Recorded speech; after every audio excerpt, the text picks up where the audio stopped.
This is the only golf podcast that you need to be listening to. Of course, it is the Matt Fryer Golf Podcast with myself, Matthew, and Thomas Fearon. How are we, sir? I'm good, Matt. It's 17 degrees. Summer's arrived. That's why I've got my gilet on still. Just don't pay the bills in the office to keep it warm. Yeah. But it's 17 degrees. It's golf season. I've just walked outside the office, to be fair. There was blue skies, there was sunshine. I actually got a bit disorientated and thought I'd entered in Warrington and left in maybe somewhere like Madrid. You've had a pretty cold weekend, haven't you? Yeah. Still a little dishevelled. Yeah. We made the smart choice to go to Scotland to find some sun. For future reference, up, colder, down, warmer. Yeah. Normally the rule. Yeah, we're going across next. We'll go across and down slightly is the next mission. But yeah, we've just come back from Dundonald, which was, the lodges up there are insane. Such a good setup. Insanely good. How good are the putting greens outside? Yeah. Just out the back. Yeah. Little bifold door, sliding door, straight out onto your putting green. It's just brilliant, isn't it? Yeah. You could actually, I think, if I was a bachelor, I could live in one of them. Be. Yeah, be in there, just like go and practice, go play, of an evening, little barbecue, chip putt, few cerveza, head out into Prestwick, maybe find a nice bar, nice restaurant. And as then we mentioned at the start of last week's podcast, we were on your stag do, so that life is gone. Yeah, all done. I won't be living in one. I'll be living at home, and won't be doing any of that. But yeah, we've had a lovely little week, a couple of days up there. Sorry, got some videos filmed, which will be coming out on the main channel over the next week or so. Also played another comp since we last spoke, Thomas. Tell me more. I know nothing. I like these updates. I like these live updates. Yeah, I like not asking until it was okay. We played pod. Selby Golf Course. Won't let you see the result because the video comes out on Monday. Mm-hmm. But yeah, it was okay. Driving it a lot better. The 1-2-3 system from Carl was definitely helping in points. That's something that I've got to practice more upon. We will come back to that in a minute because I've watched the full Carl Morris video now. Yeah, class. But we've got some. I think it's a fan favourite, so we'll circle back around to that. Yeah. So that was good. Just need to play more comps, really. I would say get used to being in the comp environment. Selby Golf Course was pretty decent. Was it one of those ones where everybody turns up real serious, or was it quite chilled? Because there's always a mix on the PGA circuit.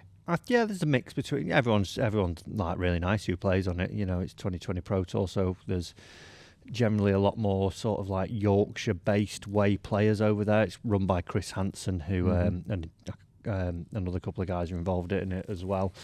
And a lot of like Chris's mates are lads that he played on tour with. So Chris was DP World Tour player anyway. Yeah. So he's got pals of his who are either on the Challenge or the Hotel Planner, whatever it's called now, and they come back and play these when it's winter time, and it's just a way to get their eye in if they're not abroad. And yeah, there's some really good players on it, to be fair. But yeah, I don't think anyone takes it. Well, judging by the scores, they take it very seriously. Yeah. But I think that just shows the quality of the player that's on there. And how's Selby Golf Club? Good course. Yeah, it's not bad, to be fair. Typical sort of parkland. It's very dry, very very dry. It's normally quite good up that way. Yeah, it's weird because my daughter lives out that way, and I've driven by the golf course. Or like it's sort of as the crow flies, probably 3 or 4 miles from the motorway. Never even knew it was there, and it was impressive. It was Chris said it was built on an old sand quarry, and the fairways were like this tabletop. They were very very firm, which was good. And yeah, it was overall decent. Another one under the belt. We move on. Good stuff. Move on. I look forward to watching that one as well. Yeah. Let's go a little bit more, Matt, just before we carry on into the 1-2-3 system. What did you mean by that for people who haven't seen the video of Carl Morris? You said you need to practice more on the 1-2-3 system. Yeah, it's an idea that Carl sort of has given me, or what he prescribes to a lot of his students. That's a good word. Prescribes. Prescribes. It is. Your head is ill. It is a prescription. Yeah. On how to manage the game of golf differently, I would say. Taking your focus away from outcome-based results to more sort of process and managing the things that you are in control of, instead of, you could hit the perfect shot, the wind just blows a little bit more, you get a bounce off a sprinkler or whatever, and the ball goes into the water.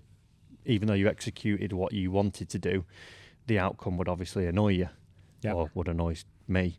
Most people. So it's been more proactive in the way that you look at, well, did you do what you wanted to do? If so, brilliant, and you grade it out of a 1, 2, and 3, sort of good enough, and bad. I think it's funny because as golfers, as I was watching it, we are very good at blaming external things. Yeah. I think everybody, it was the wind's fault, it was the ground's fault, whatever, but then still get frustrated at it. And I think when you listen to Carl talk and say, well, why are you getting annoyed at something you're not in control of? We very rarely as golfers get too annoyed at ourselves. We might get disappointed at ourselves, but you always hear someone complaining about a bad bounce, a bad bobble, a bad break somewhere. Yeah. And you kind of just got to park those feelings and say, well, what are you going to do about it? Yeah. I think you had a chip on was it from the back of the 4th? Yes. And you said you landed it on your spot. Yeah, I did everything I wanted to. He said, well, you would normally be frustrated at the outcome. Normally but you just said, well, it's done. And then the 5th hole came. I'm just going to read a couple of comments, Matt, because I think anyone listening to this who hasn't been and seen it yet, there is a common theme. We got people saying, this is by far my favourite video. You never realise how much the mental game really affects you. I'm definitely taking the 1, 2, 3 to my game. Easily, one of the most valuable videos is another comment. Someone said, it feels like we're about to say goodbye to an old friend, the one who used to constantly beat himself up. Of all things that you have organised this year to improve your golf, this is easily the most effective. I'd agree. Mark Simmons is onto it. He knows your personality. That's me. You just got the burner account. Yeah. But a common theme there of people saying how amazing it was, how good Carl's theory are, how much it seemed to change you. And as Carl said on the 5th tee, he's got marketing material now for the next 5 years. Yeah, he definitely has. I think that's the slightly the annoying thing about YouTube. Like that, I would say is possibly one of the best golf videos out on YouTube. Like not from my standpoint, but from what Carl gives everyone. And if you go through the comments, this sort of quantifies what I'm saying. That video there will help. Like you could give that to Tiger, and you could give it to a day one beginner, and there is something in there for everyone, and it would just go so far to help everyone play better golf, help them understand the game a little bit more and get the most out of their talent. Yeah, it's, we did a match with Liam from Golf Mates, and that's got more views. So it just something like that's my only gripe with YouTube, really. Like you put something out that's absolute quality, but and look at in a strange way, it's lucky that we had the hole in one in that video, because if we didn't, and I would have titled it along the lines of this lesson changed my game forever, I would imagine it's got half the views. And we're like, oh, but if you are listening, watching this video now, and you've not seen this video yet, I implore you to go and do it, and it is possibly the best 35 minutes you could ever spend on your golf. You know where I think it shows how valuable it was, and I thought it was quite funny with the comments. Out of all of those I've read, I didn't omit anybody mentioning your hole-in-one. You've made a hole-in-one in the video. Literally, yeah, that's what I mean. There's probably 5% of people are saying, well done for you. There's a couple of comments, congrats on the hole-in-one. Everybody else. People were commenting about the video and then coming back to and by the way, hole-in-one, well done. But that was rubbish compared, which it is like the great, good that I got a hole-in-one. It actually brought people to the video, but the information out there is... But Open Qualifier hole-in-one, that was every comment.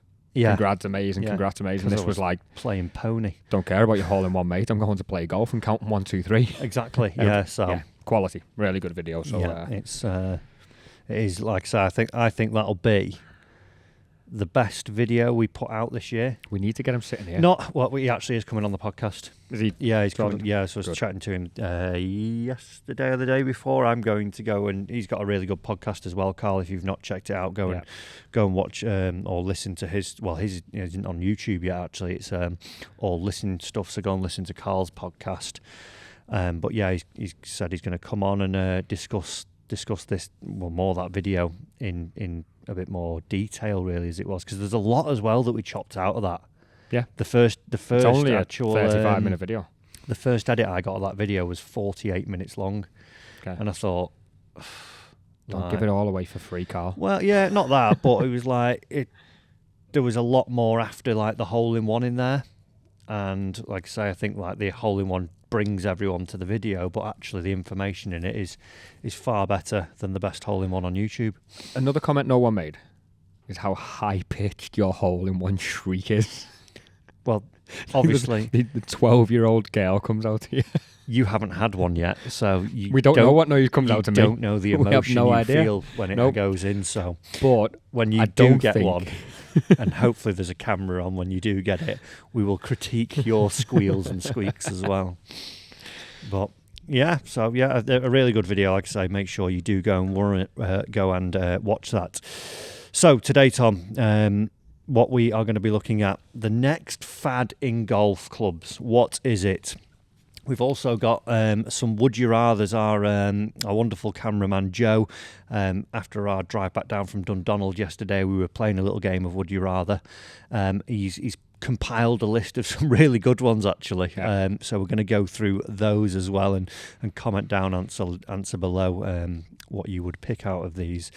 And then sort of our staple of improvement. Where's the biggest area of the game that the amateur could improve quickly? So if they only had 10-15 minutes a week, let's say, to maybe just go and practice something, or half an hour, one range session, whatever it may be, we're going to look at some data that we've got from ShotScope to see what the trends are amongst amateurs, and pick one area that we think everyone should go and do. It's obviously going to be 35 minutes watching the Carl video on repeat, so you probably don't need to get to that bit of the podcast, but we're going to do that. And then we've also got a few questions from the listeners, our wonderful listeners. If you haven't already, do make sure as well that you're following us over on Instagram, or you're submitting your questions to info@MattFryGolf, and make sure that you subscribe to the YouTube channel if you haven't done so already. We'd love to get to I think 2,500 subscribers by the end of March would be a really nice target. We're trying to get to 10,000 for the year if we can, or even 10,000 by the Open. Oh, that'd be nice. Tell you what, if we get to 10,000 Open listeners before the Open, will you give away 5 lessons on Skillist? We're trying to get subscribers, Matt, not lose them. But yeah, to be fair, yeah. No, yeah. That's you will do that? I will give 5 lessons away. I'll give this tee peg that says Bearwood Lakes on it. Nice. Is it an everlasting tee, or is it going to snap on first shot? I think it would snap. Okay, but now they can use it on par 3s. That's fine. No, so if we do that, if we get to 10,000 subs by the Open, Tom's going to give someone 5 lessons over on Skillist. Right, okay.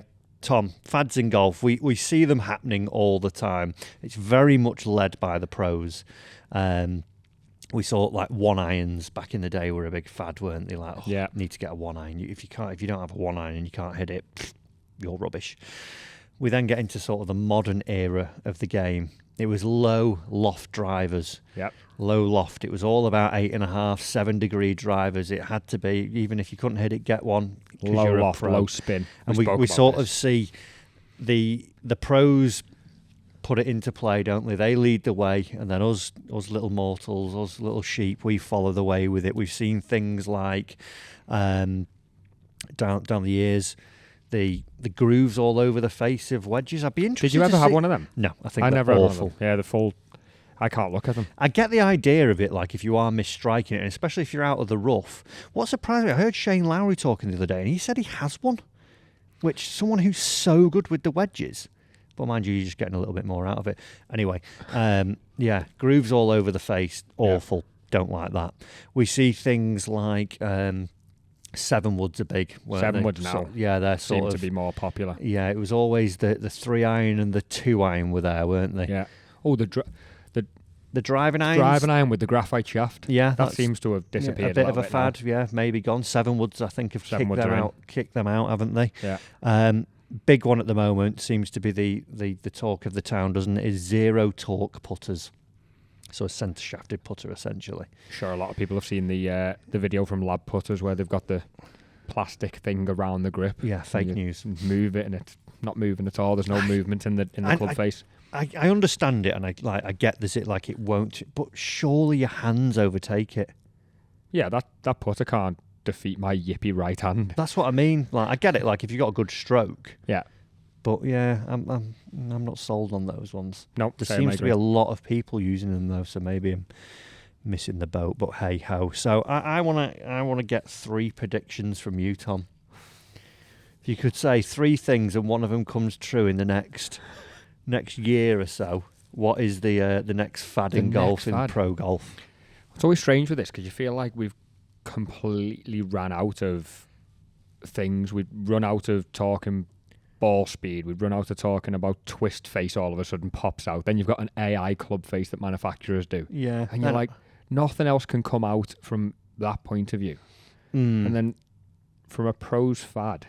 I think with what happens with the pros as well though, you get to that like that practice tee Monday, Tuesday of the event, and there's let's say Scotty Scheffler, let's use him, like good world number 1, winning everything, like absolute ball striking god.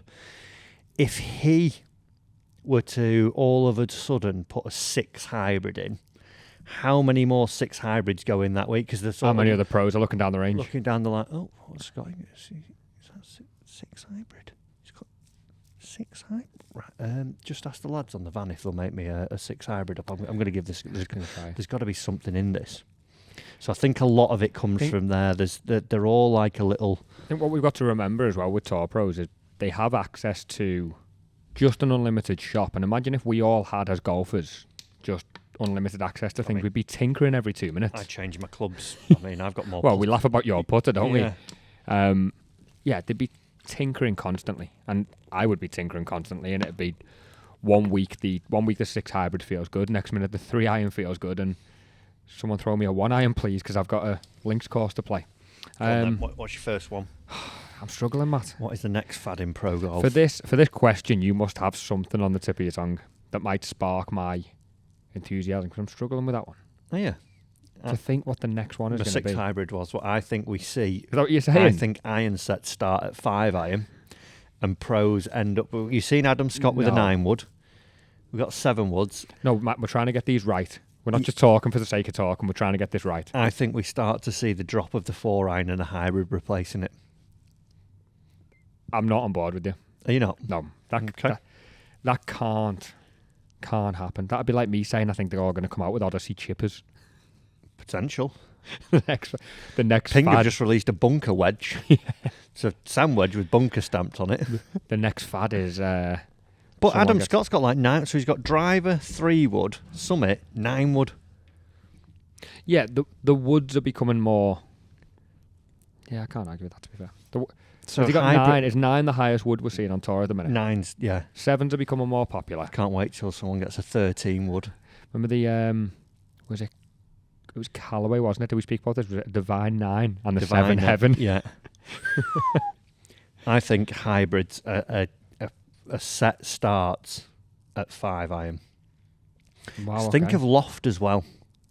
Yeah, a 5 iron's basically a 7 iron now. Yeah. So what you're thinking? The 6 hybrid is replacing the 4 iron. 4 iron. So yeah. So whatever number. So it'll be 5 iron. Yeah. 4, 5 hybrid, whatever it is. Yeah. Launch it high up in the air. Land it soft. Especially on PGA Tour. I was going to say, it's going to have to be such low loft. I got a AI Smoke 4 hybrid this year. That just went a mile and just takes over me through it. Goes past me 3 iron. Oh, yeah, by easily. 15. Yeah. Almost annoyed me that it said 4 on the bottom because I was like, just call it a 2. Just call it 2, please. So I feel like it's normal. Yeah. That's gone out my bag now. I can't hit hybrids. Oh. Gear Effect wins on hybrids, unfortunately for me. Yeah. Toe strike, hook. So I'm going that one. What's your one? We'll come up with 3 together then, if you're struggling. I am struggling with this because I'm not sure what you're calling a fad, because when you say fad to me, I automatically thought, and we have mentioned it, I just think we're going to start seeing more of the zero torque putters. But are you saying that fad's already been taken and done? It's happening, yeah. It's out there. It's mainstream now. How many people have got a lab putter in the bag? Yeah, there's still missing. Knocking about everywhere. Yeah. Look at Finchy. There's some. Should get Carter on a lab. That would be a fitting and see a if you can half make- to watch. It's more of a problem if you can't aim, though, isn't it? Yeah, to be fair, yeah. Why are you aiming right lip, but why are you 3 foot out the left there? Put them with a blade, aiming right edge, pull it in, and then when you get a zero torque putter, you miss everything. There were comments last week actually just on that talk. There was a little bit of a semi-argument about putters being limited to 38 inches in our comments. You know when we spoke about Yeah. putter length? Yeah. Someone said why, and then the argument was, Because I said so. well, people have been using them and not winning every week, so is it really an advantage? True. So that'll be the question of these zero torque putters: is it really an advantage if you're not going to start holing everything? Dunno. I couldn't use one Yeah. because I can't aim. Yeah. I pull everything. Come on, give us another one, Matt. I don't know. You've come to this loaded with ideas. I know you have. No. Fads. Fads. That was my main one. I think we see the resurgence of blades again as well. You think? Mm. Resurgence? Yeah, they disappeared a bit, didn't they? Yeah. Are we calling that a fad? Yeah, I think a lot of everyone goes blade because they obviously with the way that they're able to structure them now, they'll be able to keep it clean, classic, but there'll be some weird little gains that all of a sudden, A little bit of technology in there. yeah, that just the way they forged it or something, or the way the head's shaped, that all of a sudden cavities are gone. Interesting. Every pro's back in a blade and a 4 hybrid. But then Just a complete contradiction. Not a 4 hybrid, a 6 hybrid. Yeah, are those blades? Oh my god, I didn't- they look so hard to hit. But your 6 hybrid, on the other hand, just looks amazing. Got a blade up to a 7 iron and then just 8 head covers. Yeah. So I'm going blades are back, and hybrids are taking over from 4 irons. Give us one. Okay. You gave this a go last year and no longer do it. Trying to be happy. How many? Yeah, it's a fad. It's a terrible idea. How many more graphite shafts are we going to start seeing in players' irons? Oh yeah, I forgot that one. How long until we start seeing even in my coaching bay a 4-5 handicapper who's always been steel shafts thinking, do I go and get these graphite shafts? Yeah. Is that the next trend? I think with that one, it's a hard one to get going on tour because the fitters, so your lads who are working on the tour trucks, don't actively promote them. Yeah. Fair. So when you see like a 7 wood, it's not as hard a sell as a graphite iron shaft, is it? Mm-mm. So for it, and like I say, I think a lot of fads do start from tour up and then trickle down into the mainstream. Where the So- barrier is for your general public as well as the cost. Exactly, yeah. So I think there will be cheaper. I know there's cheaper versions coming out soon. But yeah, you never know. You never know. I think it could. I just think that's the main barrier to entry. The fitter saying, "Do you want dynamic gold or do you want this Axiom?" And they'll just go, "The dynamic gold." So if all 3 of these come off, we've got Tour Pros with graphite shafted blades and 6 hybrids. I can't wait to see it. The world's a crazy enough place at the minute anyway, so that would be the dream bag, and a zero torque putter and 4 woods in there, and it'd be like, wow, golf looks a lot different from when Seve was around. Yeah.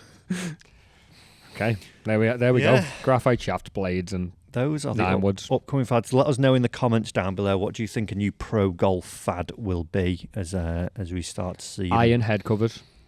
Aaron Rise, he's banging at that drum, but no one's taking him on, are they? No one's giving it a go. Yeah, so yeah, I don't think that one is going to be happening anytime soon. Right, Thomas. We are now going to go over to Joe's wonderful list of Would You Rather. He has given us 1, 2, 3, 4, 5, 6, 7, 8, 9, 10, 11, 12 Would You Rathers. It's a lot to do. We can hold some for a later date. Let's go. You pick 3, I pick 3, or Yep, that's 2 good and with 1? me. Let's go. Let's see how long this takes. See if we end up elaborating Okay, on let's any. do 2 each, Okay. and then we'll do 1 together. Got you. I love this question because it plays on our heartstrings every time. Europe to win the Ryder Cup or Rory to win the Masters? I saw that this was the Joe, this that was is the one. world's hardest question. as we stand, I think you're like looking at the teams. Yeah. Europe are winning the Ryder Cup anyway. No, no. If Rory wins the Masters, Yeah. it's then an automatic. You don't get to just gamble on it. No, but It's I an think automatic loss. so. It's like I think we're going to win the Ryder Cup now, which would be sensational, given that it'll be full of rowdy Americans at Bethpage Black, and we then go and win. Yeah. So, would I swap that for Rory getting the Masters this year? What would I be more? I'd be more happy if Europe won. Yeah, that's fair. Yeah. It's because you don't get the opportunity in golf very much to celebrate with others. Now, McIlroy winning the Masters is about as close as you could get to that. That's, I think. Yeah. But The to be whole able of Ireland to, and yeah, he can win the US Open or the Open this year, and then Masters after the Ryder Cup. But yeah, we need to go and win that. We need to win that Ryder Cup over there. yeah. Okay, so we're both going with Europe to win the Ryder Cup. Sorry, Rory. We've moaned at you literally every year for 10 years, and now we've just stripped it off you because Joe's give us a terribly hard. Would you rather? I'm going to, Europe. Right, Tom. Given our little talk about you not being able to putt, would you never want to 3-putt again or never miss a fairway again? I would. I was trying to think of this Ooh. earlier about score. Um, What benefits you score more? I would never miss a fairway again Would you? I think I'm the Yeah. same. because I think for the amount of 3-putts I have, I had 5 in The- one round the other day. hopefully, okay, did you have 5 1-putts? 4, I think. Okay, it's not quite balancing out. Yeah, I think, put me in the middle of the fairway every time. I thought that. I thought if I where I lose strokes is when it's like carved a little bit, not out of bounds, but like in a position where you're really on the back foot to try and either get to the Yeah. green or hitting the green, and all of a sudden you've got a lot of work to do to make par, as where the frequency of 3-putts. This would be an interesting one. I'd be interested to know from like a scratch handicapper to a 10 handicapper to a 28 handicapper. Yeah. I reckon your 10 handicapper would be 3-putts. What you think the answer they should give? No, I think Oh, they yeah. would choose They would choose never 3-putt. 3-putt again, Yeah. because they're there or thereabouts with the driver. Yeah. A 28 handicapper would probably say fairways, Yeah. never miss a fairway again, because they're slicing it, topping it, whatnot, with actually no understanding or regard for actually how many times we've talked about when they come into a lesson and is you putting okay? Yeah, it's good. Well, you've actually totaled up 42 putts here. Yeah. So I'd say they choose fairways when they actually should be choosing putting. Like if I had an 18 handicap, 28 handicap, and you said, right, I want to go and break 100, I'd literally just, right, let's get the putting green. Chipping and putting. Yeah, I'll save you 10 strokes straight away. Yeah, if you can get driver, club face, on ball, Yeah, to a point, you can get away with it. you can get away with it. We might Yeah. argue against all those points when we have our stats chat later on. We might completely contradict ourselves, but we'll see. We will Yes, see. potentially. So if we do contradict ourselves in 15 minutes, there's no straightforward answer. Yeah. So we've both gone with fairways. Yes. Never miss a fairway. Never miss a That'd be fairway lovely, again. That'd be nice. Okay, because we do love our little Scotland trip so much. Never play links golf again. Oh, God, no. Right. Or never play... I probably shouldn't ask you this after yesterday. Or never play abroad again. I'd never play abroad again. Yeah. Technically, is Scotland abroad, though? No, not abroad. Yeah, you have to get on a plane. Yeah, I'd never play abroad again. If I didn't get to go and play, like, St Andrews, go out to, like, even places like Conway, go out to... Oh, I just booked a tea time at Conway today. Yeah, go and play. Conway and Bull Bay, I'm playing mid-April. Nice. Got booked this morning. Decent. You played Bull Bay? Yeah, a long time ago. Looks very good on Yeah, the it's pictures. decent, to be fair. Hopefully it's a nice day. Yeah, imagine not being able to play like Formby Ladies, like Birkdale, Hillside, West Lancs. Yeah. I could like not get on, like even getting on a plane. I hate that. Just like the fear of turbulence is, yeah, it just gets me. Even when we flew to Stresses you Belfast, out. I was like, come on, 35 minutes, and I was white knuckling it all the way there, like the calmest flight ever. And I'm thinking, oh God, no. Yeah, so I would go. I couldn't give up playing links golf because it's my. If I could only ever play golf one way, that would be it. Yeah, fair. You're going to have to pick one that we disagree on because we both agreed 3 times. Okay, right then. And the top one is not allowed because we're not interested in that question. Yeah, true. We'll go for another one. Ooh, right. This is... Some good ones from Joe here. Would you rather have a year's membership at Pebble Beach or play Augusta once with no pictures or no video? It's hard to get on Pebble as well. I think give me the year. Would you? I think so. Because in... Does everyone go, I played Augusta. You didn't, you liar. Yeah. Prove it. I Got no can't- pictures I of can't it. prove Liar. No, think back to a golf course you played 15 years ago. Yeah. Yeah. A golf course maybe you've only played once. And I appreciate Augusta's a bit different. So, yeah, to be fair, when I did play, it was good. But but Can't show try any pictures or video. but try and then sort of relive that memory without photographs and videos.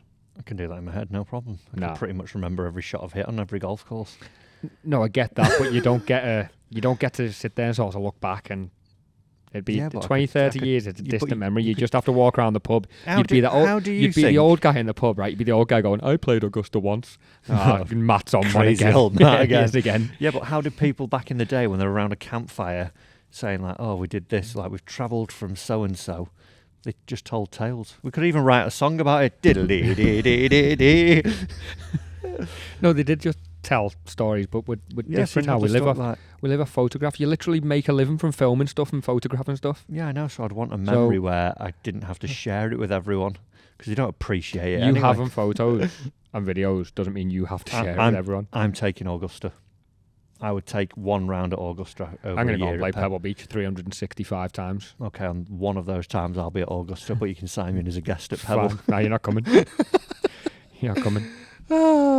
Yeah, Pebble Beach. There's not many other things that I think.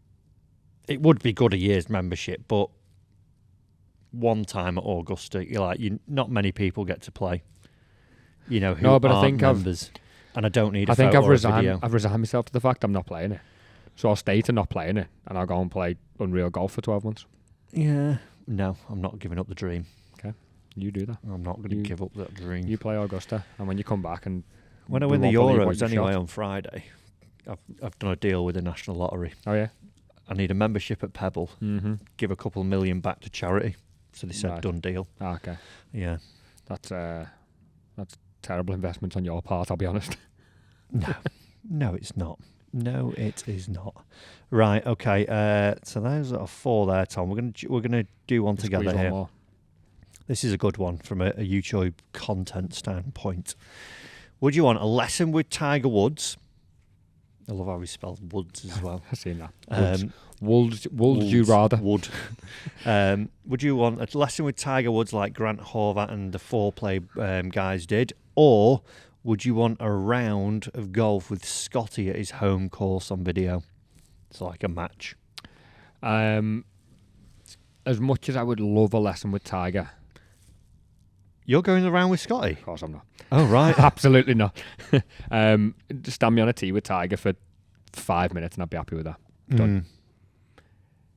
Tell me to peg it down a bit lower in it and hit a cut. I know, yeah. It's the right idea though. Yeah, it was. Yeah. Are we Just getting? say you Can we got a have lesson an after hour? time.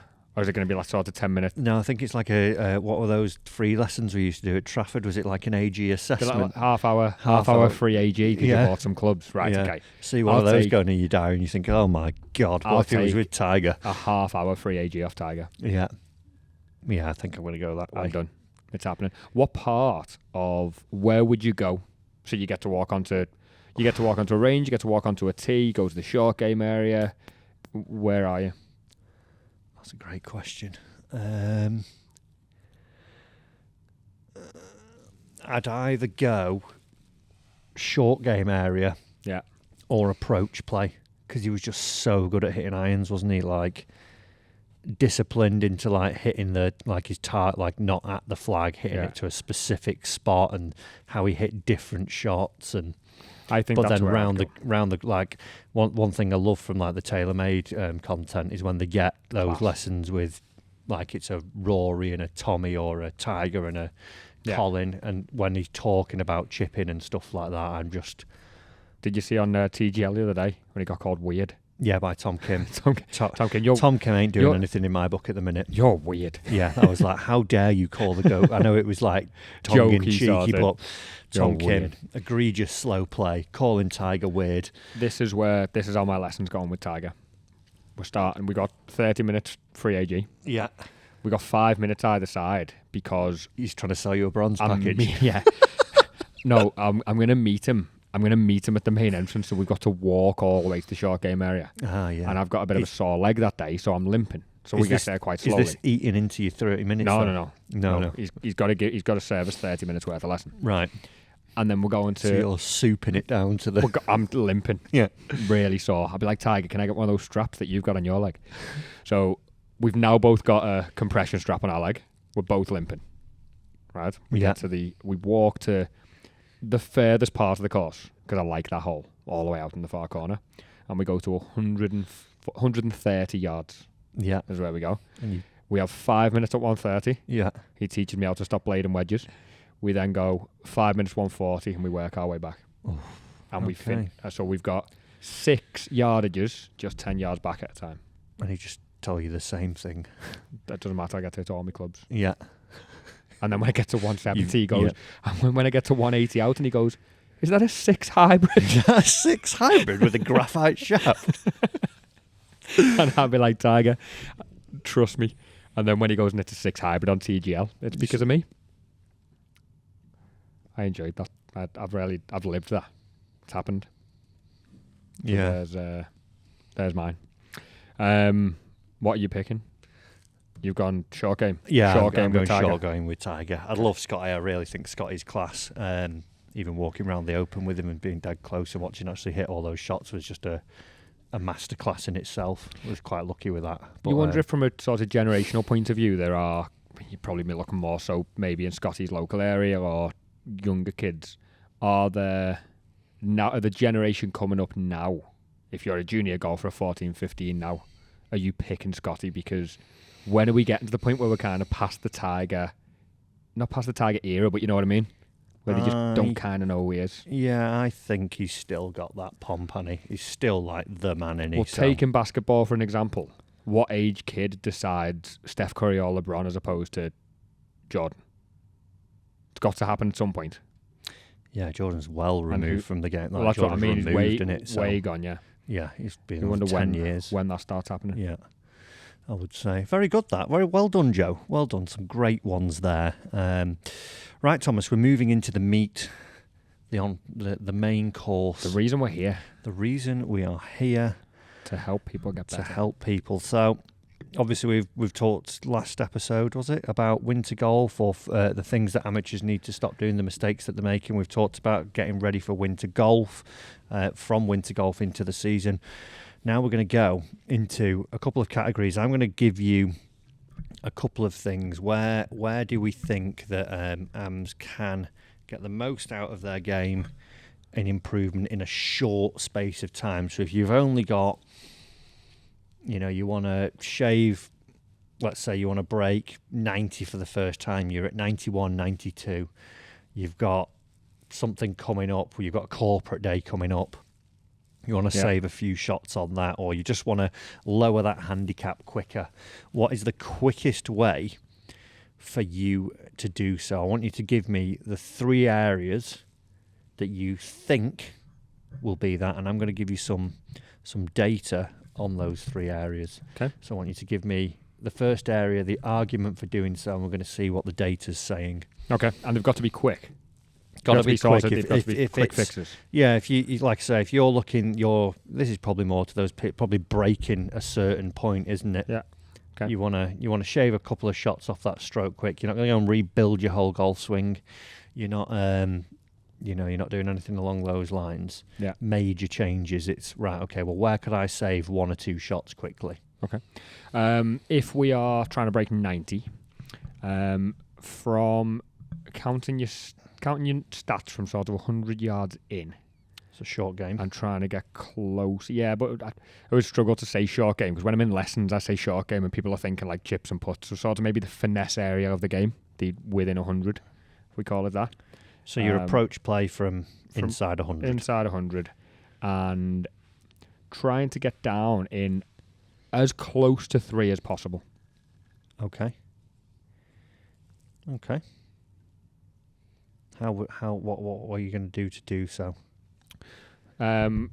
So range wise is a case of, you know what, to be honest, focusing on tempo and low point is a huge part of that with wedges. Like Something that people don't recognise enough with the golf swing is controlling the low point of your swing. And if we think of those 90 golfers, trying to break 90 golfers, how many times they fat it and thin it with those shots, full swings, not controlling the low point. Yeah. What I mean by that is the low point of the arc of the swing, so where you take your divot, Yeah. which should just be after the ball, if you don't already know that. Yeah. Still to this day, Can be before it. the amount of people I ask to sort of a little bit of chalk on the mat and say, just draw where you think the divot should be. Yeah. Most will start at 2 to 3 inches before the ball. golf. Wow. Yeah. Just brand new golfers who Yeah. don't know what's coming and they're amazed when it comes when we change that to after the ball. So yeah, control low point with a good strike and good tempo, and you'll be able to just nudge sand wedges and pitching wedges into greens. Okay. Right, so the chip shots we're talking around here, it's like Yeah. up and downs. Well, very interesting you say that. Do you know what the average shots to finish is for a 5 handicapper? You're saying try and do it in under 3. I'm saying get as close to 3 as possible. 5 handicapper, I'm going to say probably about 3.5. 2.5. Is it? Yeah, 2.5 average shots to finish. 2.5 there. From So this is within 100 or 0 to 50. 0 to 50? Okay. Yeah, 0 to 50 is 2.5 shots. What do you think the average up and down percentage is for a 20 handicapper? Up and down percentage, I'm going between 15 and 20%. 17%. 31. 31. Yeah, that's all Pretty right. good. Yeah, 31 it dropped. As we go down, obviously it's going to get better. Your 5 handicapper's 47, 10 handicapper is 39%, Yeah. 15 handicapper 34, 20, 31, and a 25 handicapper is 25%. So not massive. I think tour average is like 60 odd, isn't it? Yeah, it's not, Somewhere it's around not as there. high as people think. But all very close, actually, those shots to finish. 2.5 working its way up to 3.01 to a 25 handicapper. So, yeah. So, and this is why I asked the question at the start, are we talking quick? Because just for people to understand, the further away from the hole you get, Yeah. the bigger the gains are on scratch. So, distance off the tee, Yeah. how many it takes you to get down from 200 yards. Because if you think you're 20 handicapper from 200 yards, it's probably getting down. Have you got those numbers there? I'm thinking probably 200 5 yards. to 6. They get probably 5 to get down if we've got those figures. At Or more. Are you 20 handicap? 20 Probably handicapper, 5.5 maybe? 4.5. Okay. But then you turn into you get down to your scratch golfer. Even at a 10 handicapper, it drops to 3.9. So it's they're your big changes. a shot. But we're also talking Scratch 3.4. quick. And unless you're going to go and buy your 6 hybrid or your 9 wood, which is a We're just out possibility. here solving problems. It's difficult to decide, right, I'm going to hit my driver an extra 25 yards next week. That's Okay. a longer term gain. So if we're talking quick fixes, Yeah, then that's probably, I'd say that's a Fresh sizable shot. gain for Yeah. a quick fix. like that. What's your next one? Next, eliminating double bogeys. Okay, so scoring. So probably a course management stat maybe somewhere. Yeah. I would say that your Birdies versus bogeys almost. I'd be saying even just doubles that, yeah. Or birdies versus bogeys versus doubles. Versus doubles, yes. Okay. How many doubles do you think a 25 handicapper makes in a round? I'm going to go over under on 5. No. Go on. 9. 9 doubles. 9 doubles or worse. Wow. 20 handicapper. Yeah. 25 handicapper. Sorry, 25. Okay, I did have 20 in my head then. What's So 20 just off? Have you got 20 there? 20 is 6.6. Okay. So 7, that's 14 shots gone. Eliminate them. But even if bo- it's not and 14 bogeys, shots gone, 7. even if it's not 14 shots gone, it's just 6 shots gone, isn't it? Turn them Yeah, into single yeah, bogeys yeah. and you're done. Yeah, well, 7, 6.6. Yeah. Yeah, I think the thing with that one as well is how many birdies people think you better golf. Oh, I make so many birdies. A scratch No. handicapper on average only makes 2.3 birdies a round. Yeah. Which you would think it'd be sort of 4 or 5 if you look at tour players. Obviously, that's probably where it comes from when we're watching PGA Tour, DP, LPGA. We're seeing 6, 7 around, aren't we, with maybe one bogey in there from the good players. But yeah, I think eliminating doubles is a big one. How would you do that? Obviously, it's easy to say, well, just stop making doubles.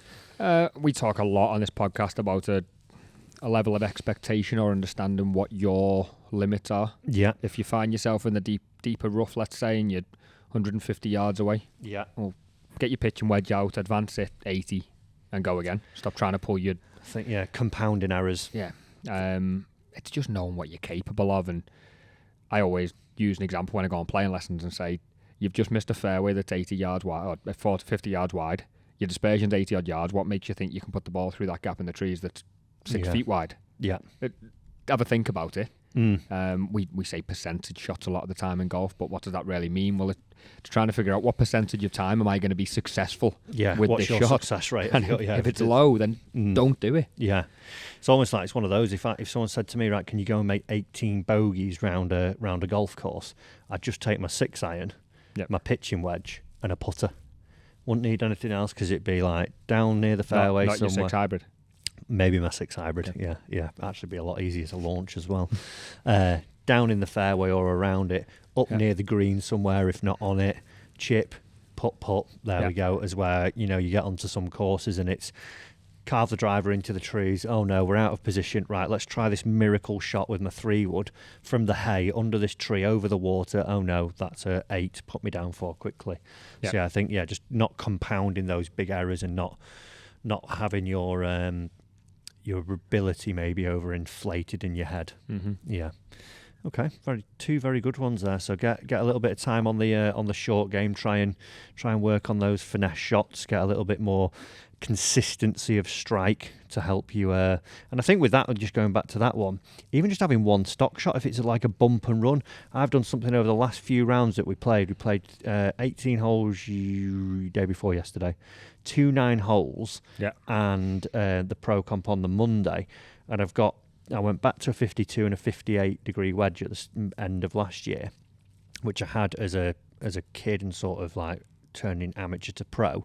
Used my 52 around the green so much for like this little back foot bump and run shot, and it sort of left my game for maybe a few years. Was trying to get too shallow and brush everything. I've gone back to this bump and run shot now. I think yesterday I did it on the first, second, did it on the third.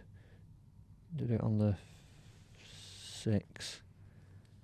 Did it on 7. And what you hitting this bump and run with? 52? 52. Just, it's just from around the greens, rolls out. Any time I can hit this shot. Steeper on it? Just a little bit back foot, just try and play a bump and run, just squirt in a little bit lower. Yeah. I got up and down 5 out of 6 times in the 18-hole round with it. Good stats. And it was just like, it's just super basic, nothing fancy, and that's like I've reintroduced it, and it's like, say, if you can get a little bit of consistency in just one shot, that starts to come in, and then the easy one there, like knowing your ability, isn't it? Not biting off more than you can chew. Speaking of a fad in golf, Yeah. technique fad. Yeah. Does everyone seem to think we need to be really shallow on chip shots at the minute? Yeah. Get steeper, back of the ball. Yeah. Like, Stop worrying about back it. Of your stance was a no, wasn't it, for a while? I've given a few lessons like that, but okay, Tom, third and final one. Interested to see where you go here. Struggling it because, like I say, the further away from the hole we get, it's not a quick gain. It's hard to be a quick gain. So trying to help people in shorter spaces of time. Yeah. You know what? We're going to move further away from the hole. Oh, wow. But we're going to, from a, when you ask me how point of view, we're going to kind of talk about equipment. So we're going to get further away. We're going to go from between the 180 and 200 yard marker. Okay. Yeah, shots from 200 this would be. Again, I don't know. It's similar to the first one, so I don't really want to say getting down in less shots, because that's obvious. We're always trying to get down in less shots, but you probably haven't got, if we're thinking of 20, 25 handicap, we're not really approaching from 200 yards much.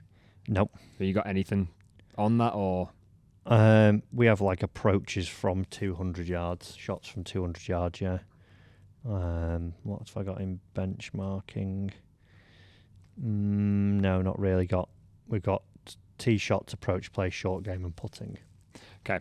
Right. Well, we'll avoid that one for a minute then. But Okay, we'll say, in fact, iron versus hybrid. no. Let's just say anybody who hasn't got that long club in the bag because they haven't got a hybrid they can hit, or a 7 wood or whatever. Yeah. Get yourself one so that you can knock it within 30 yards of the green. Yeah. And done. Get 7 wood. Now I'll try and get back. Just to go back to the why 6 hybrids are going to be a fad. From 200 yards, obviously not a pro thing, but the percentage of greens hit with an iron from 200 yards for a 20 handicapper, 4% with an iron, 6% with a hybrid. The gap gets greater as we go down a little bit. 6% with the iron, 9% for a hybrid for a 15 handicapper.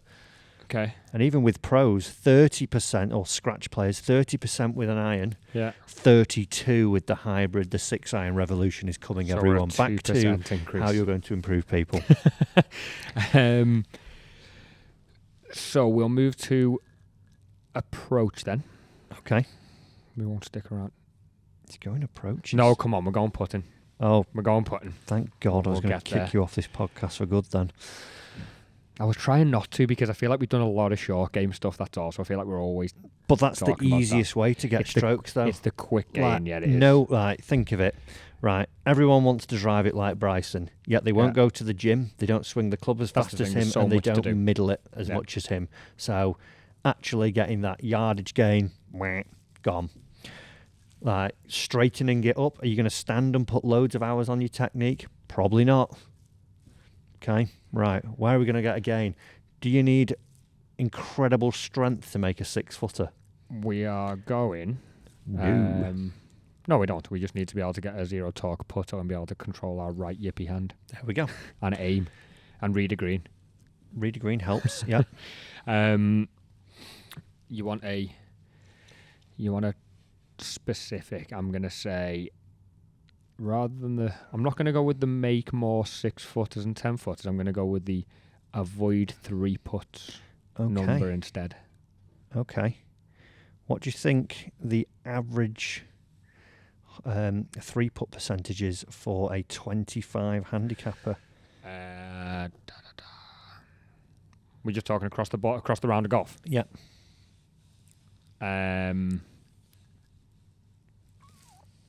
know what? There's something I've never even looked into this bit. So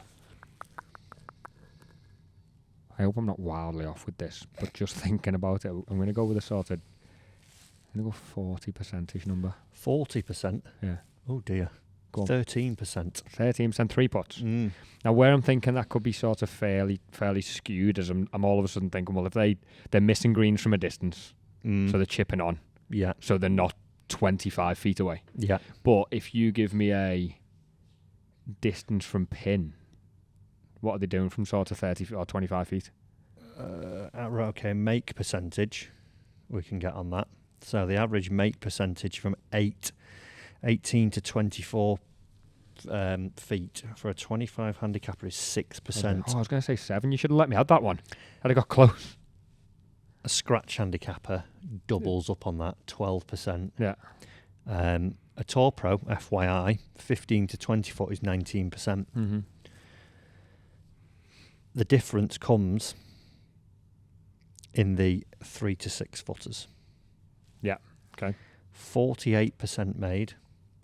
Yeah. By your 25 handicapper. 65% made by a 10 handicapper. What do you think it is on tour for 3 to 5 feet? 3 to 5's up in the 6 or 7. I should actually know this number. 3 to 5 is sitting around 85ish. 87. Yeah, I was gonna say 87%. When you go to 4 to 8 feet, a pro golfer makes it 68% of times. Now, bear in mind, they're obviously playing on the most immaculate greens ever. They're not playing the Saturday comp where Jeff's been dragging his big feet across the green. central. But when you look at what a average golfer, a 25 handicapper, makes from 6 to 9 feet, bear in mind it was 68% a minute ago for pros. What do you think it is for the 25 handicapper? 6 to 9 feet. 6 to 9 feet. We're going down to 25%.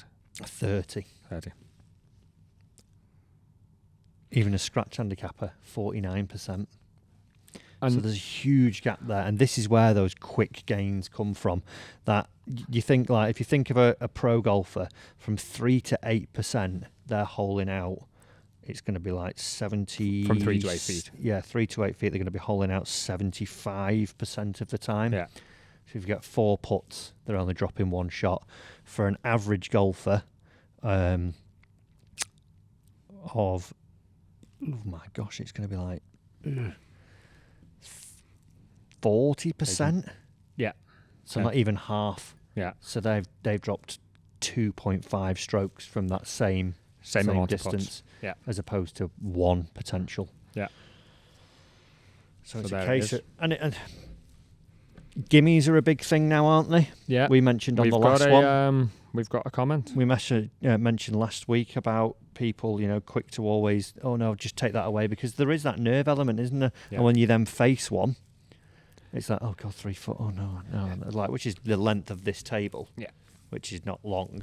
You don't see people standing on the putting green just banging 3 and 4 and 5 footers in. It's always long putt, was it? Bang one across the green, go and tap it close, scoop it up. Yeah. Do the same again. Be happy if you make one. Yeah. You don't see people in working that pressure situation think, well, what happens if I've got this 4-footer and I need it? Yeah. I'm gonna knock it in. 2 best tips I was ever given on holing out short putts. Marco Penge gave me one of them. Was it Marco who gave me both, in fact? Yeah, it probably was. He said, right, especially around England, from outside 5 feet, inside 5 feet, don't line the ball up outside the hole. No, not very often. Unless it's, middle of summer, obvious slope, but obvious not very slope, often. fast greens, yeah, potentially. But average golf course, greens are 9 on the stimp at max, not much break on it, dead centre, tiny bit of pace. Yeah. Let it go. And number 2, in fact, it wasn't Mark who gave me this one. It was, what's his name now? Another Mizuno lad. Can't remember it. Got his face burning in my head, but I can't remember his name. OJ Farrell. Let your mind go blank, which sounds like a little bit easy enough. Yeah. Like, we'll just let your mind go blank. And I was like, yeah, duh. But actually, when you try and do this, instead of like the self-talk of like, oh, don't miss this, don't pull it left, don't push it right, don't, just literally like, right, okay, just focus on like whether it's tempo, strike like right, just middle of the thing, just literally like nothing regarded line and pace. It was just like, let it flow.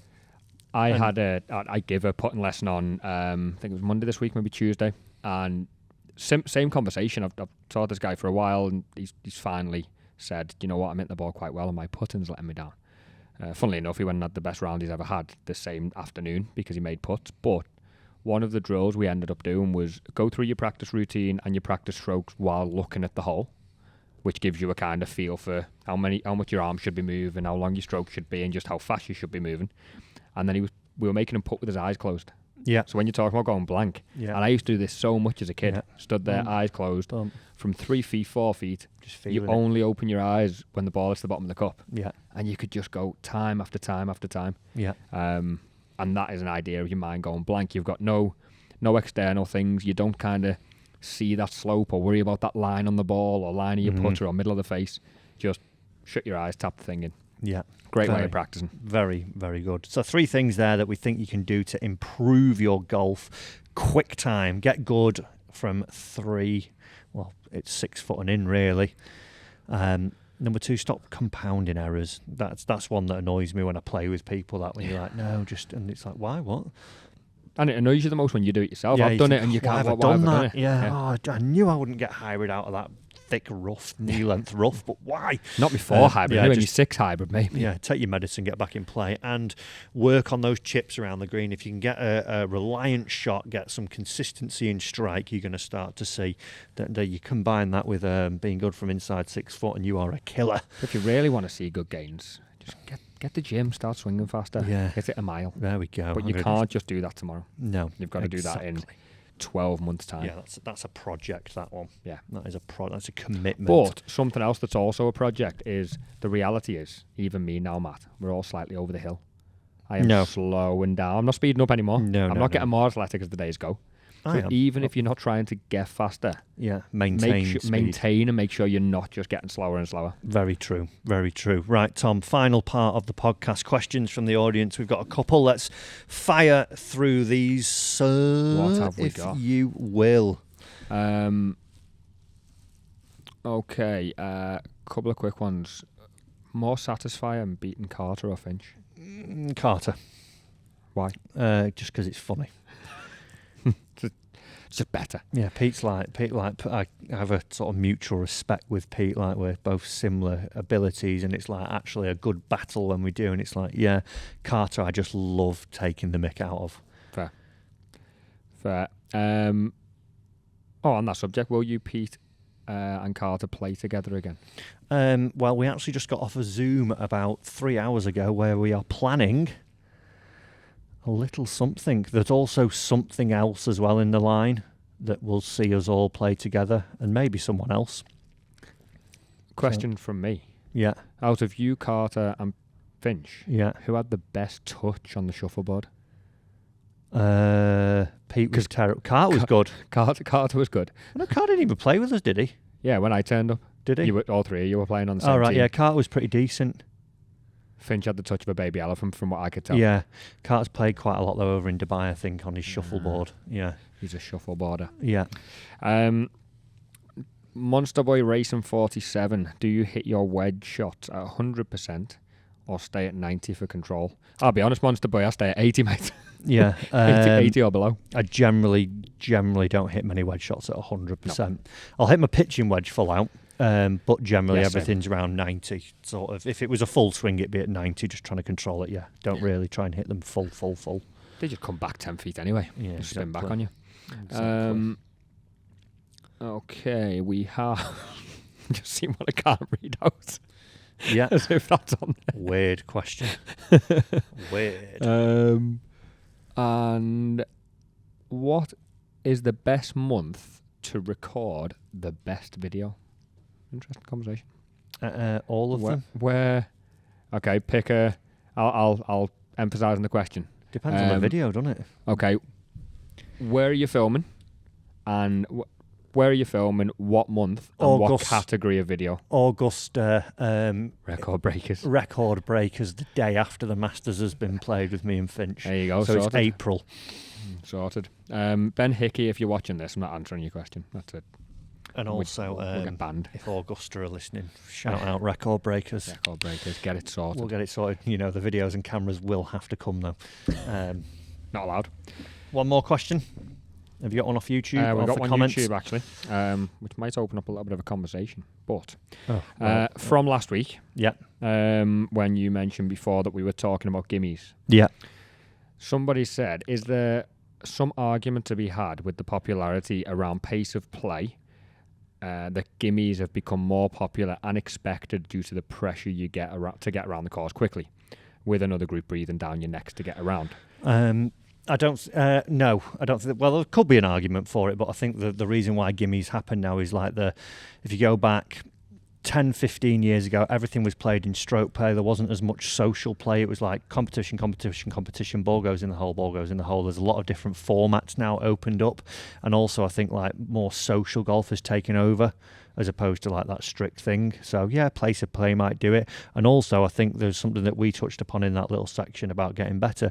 People don't like the actual pressure of a 3-footer. So it's like, I'll pick it up, oh quick, yeah, like the more you get given you'll it, snatch the more. it, yeah. So then you don't do it. So then you just like sort of expect it and off you go.